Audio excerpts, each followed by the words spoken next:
to je môj konflikt s Lacom Kamenickým, teraz najnovší, že ja nechcem dovoliť, aby sa dvíhali dane z nehnuteľnosti. Predstavte si, platíte byt, dneska, ja neviem, 30 eurovú daň a zrazu, tak ako v Prahe, zo 100 eur sa dostanete zo 100 českých na 1200 a tu reálne hrozí, že budeš mať byt, lebo Západ nechce, aby si vlastnil veci. Hej, Západu to vadí. A ty budeš platiť nie 100 eur plyn, ale 300. Máš príjem 1000 v čistom. Hej, teraz hypotéka 500 eur, 300 ti dajú energie a 100 eur ešte daň.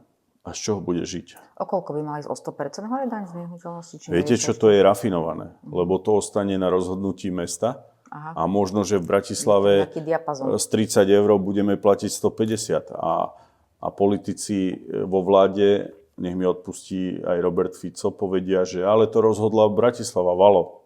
No nie, ale my nesmieme, prepáčte, ja to nedovolím, to bude veľký boj. Ja to budem ľuďom vysvetľovať.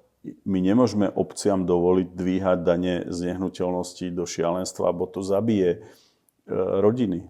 To, ak vám povie v Bratislave magistrát, že neplatíš 30, ale platíš, ja neviem, 300, však to sú strašné peniaze.